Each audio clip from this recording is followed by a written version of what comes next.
네, 그리고 오늘 아침에 또 김병기 전 원내대표와 관련돼 있는 경찰의 압수수색도 있었어요. 아, 의원실과 어지러지합니다. 자택.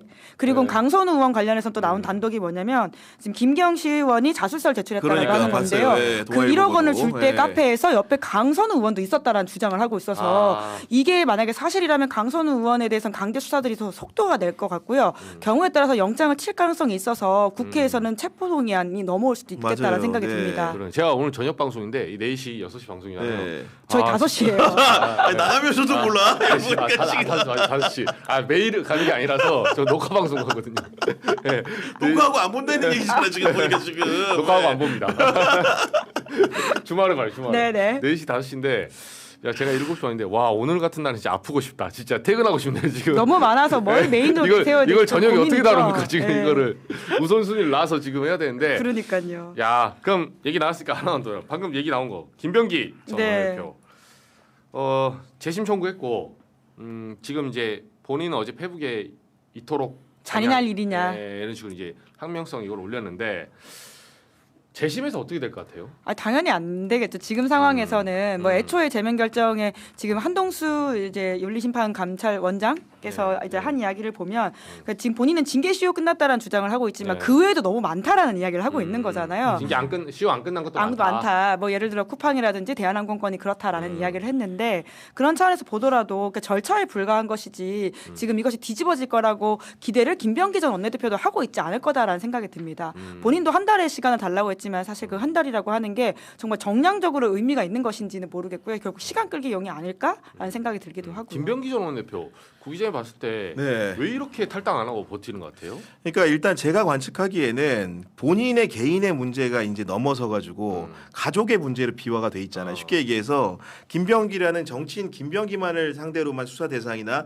의혹이 불거져 있는 상황이 아니고 본인의 배우자라든가 가족의 문제까지 있기 그쵸. 때문에 본인 그래도 보면은 맞아요. 가족이라는 가족과 표현이 당. 등장을 해요. 그 얘기 네. 뭐냐면은 당도 얘기하지만 가족도 이제 동등한 무게를 두고 고민을 하다 보니까 만약에 민주당이라는 외피를 벗고 이제 광야에 서게 되면 정말로 처절한 수사를 받아야 될 가능성이 높거든요. 그렇게 되면 정말로 의혹이 10몇 가지면은 10몇 가지 다를 다 짊어지고 가야 될 수 있지만 민주당이라는 외피, 집권 여당이라는 외피가 있다고 한다면 그 중에서 어느 정도는 소명하고 덜 수 있지 않을까라는 생각이 있는 건데 이건 사실은 너무나 이기적인 상황인 것 같습니다. 결국은 이 상황에 이르기까지 김병기 전 원내대표, 김병기 의원의 정무적 오류 판단이 너무나 많았던 거예요. 사실 일찌감치 보좌관제 문제가 언론지상에 나올 때 사실은 진퇴를 빠르게 결정했어야 됐고 탈당 문제가 거론되기 전에 먼저 선도적인 탈당을 했다고 한다면은 의혹이 수십 가지가 될 일도 없었을 것 같아요.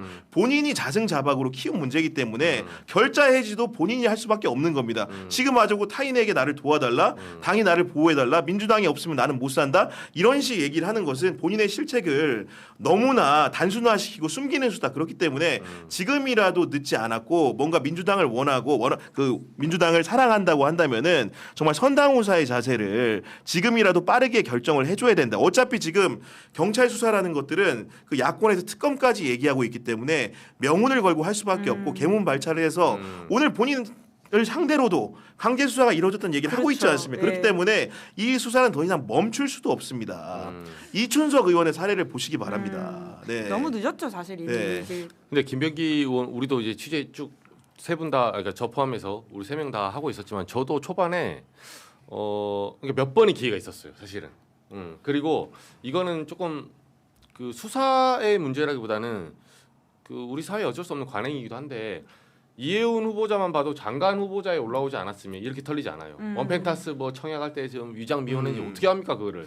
그러니까 그건 반대로 말하면 조국 전 대표도 마찬가지고 뭐 이해운 마찬가지고 장관 후보자 오지 않잖아요. 그럼 넘어갈 수 있는 문제야. 그러니까 그 범죄를 예를 들면 그런 범죄나 어떤 위법 사실이 있었다고 해서 모든 사람들이 인지 수사를 할 수는 없어요. 그 대상이 돼야 네. 할 수 있거든요. 원내대표가 됐기 때문에. 그렇죠. 네. 더 정확히는 저는 원내대표도 아니에요. 원내대표였는데 초반에 쿠팡 박대준 대표 만났다 했을 때 내려갔으면 이거 수사 못합니다. 그렇지. 왜? 알 수가 없기 때문에. 예. 그러니까 이거는 구기자 말대로 자업자득이 100% 맞아요. 그러니까 본인이 점점 사건을 키운 면이 예, 크죠. 예. 녹취록까지 터지게 된 상황이 된 네. 거잖아요. 그래서 당에서 제가 이제 취재해 보면 의원들이 더 배신감을 느끼는 거는 아니 예를 들면 이런 사건을 누가 캐가지고 투서 던져서 한 것도 아니고 선택의 기회가 몇 차례 있었는데 본인이 그 자기 발로 자기로 늪으로 들어간 거예요. 그래놓고 이제 사실은 버티려고 했지.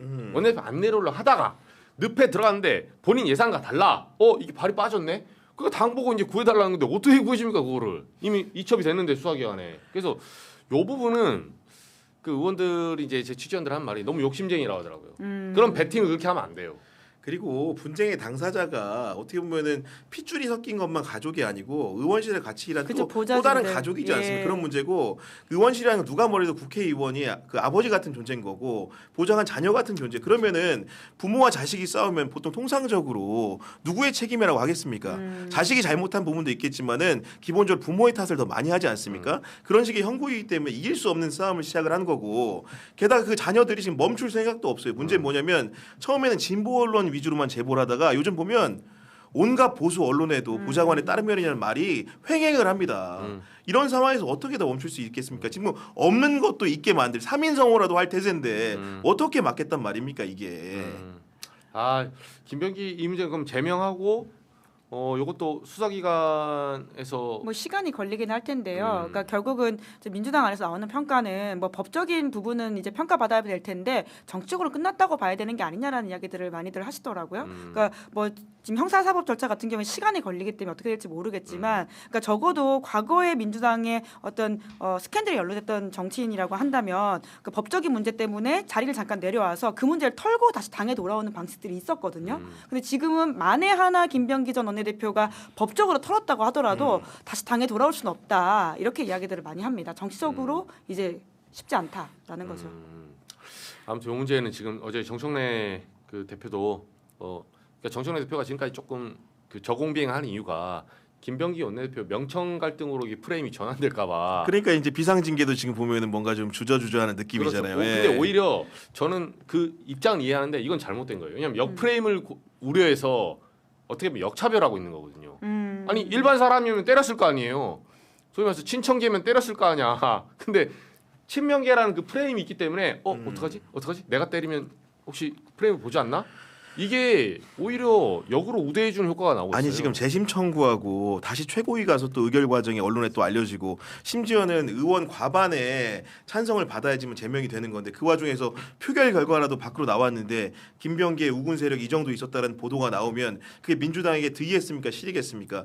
여러 절차적으로 이렇게 지연을 하면 할수록 김병기 리스크라는 것은 점점 더 확대 재생산될 수밖에 없는 거예요. 이번에 빠르게 해치워야 됩니다. 그러니까 정청래 대표도 본인이 잘하는 게 결국 신속하고 빠르게 결정하는 부분들이잖아요. 그렇죠. 이 부분은 더 이상 주저할 게 없습니다. 비상징계권 행사해가지고 굉장히 위중한 시국이에요. 이럴 때는 뭔가 대표로서 리더로서 단호한 결정을 해줘야 됩니다. 그렇죠. 아까 네. 디터런스라는 그렇죠. 차원에서도 사실 똑같지 않습니까? 그렇죠. 이것을 네. 뭐합니까 한동훈 치듯이 쳐주는.